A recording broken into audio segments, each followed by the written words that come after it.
The UEFA Champions League is back, and everyone's buzzing about it. But here's the big question. Who's the dark horse this season?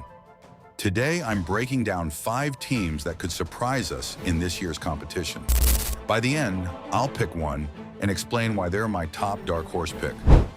Drop your thoughts in the comments. Who do you think has the best shot at surprising us this season? Let's dive in. Don't forget to like and subscribe. Here Carleto Sports. First up, Atletico Madrid.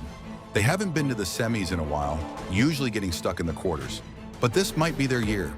They've made some great signings. Surloth, Alvarez, Gallagher, and Lenormand have all strengthened their squad. Plus, with Simeone's experience, they're always a tough team to face.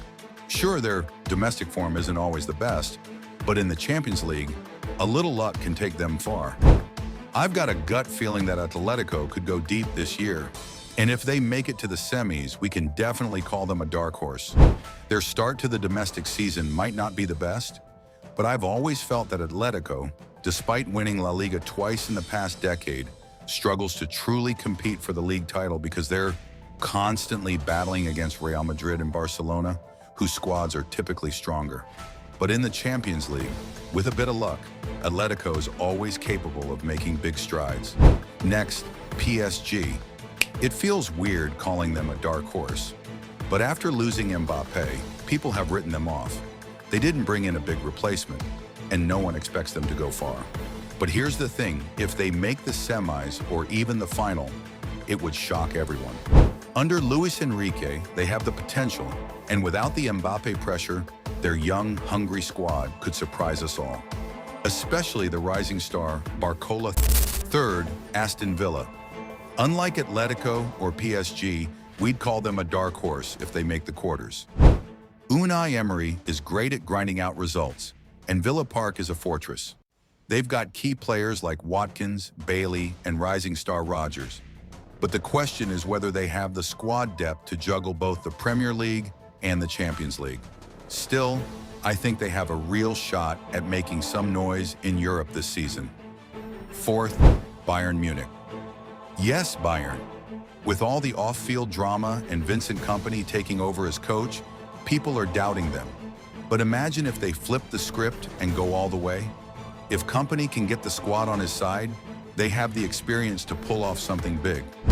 It might seem far-fetched, but if they make a deep run, they definitely count as a dark horse this season. One of the positives is that Kompany knows very well that if he doesn't prove himself this season and make a big statement with Bayern, his coaching career might take a significant hit.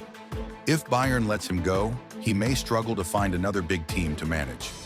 Even if he achieves some success with smaller teams later on, he'll still carry the stigma, like Unai Emery, who despite leading Aston Villa to the Champions League still has a reputation for not succeeding with big clubs like PSG and Arsenal. Kompany is fully aware of the pressure on him, and he might be motivated to prove himself. At the same time, let's not forget that Bayern Munich is a huge name in football. Finally, Juventus. Right now, I don't think they have the squad depth to compete on both Serie A and the Champions League. Thiago Motta is new to the competition as a coach, and there's a lot of uncertainty around how far they can go. That's why I'm including them in the list today, because we might see the complete opposite.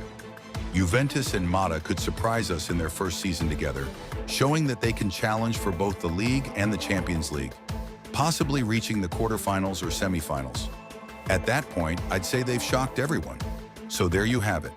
I know some of these teams are big names, but sometimes being a dark horse isn't about being an underdog. It's about defying expectations. Let me know in the comments who your dark horse pick is and your predictions for the Champions League winner this year.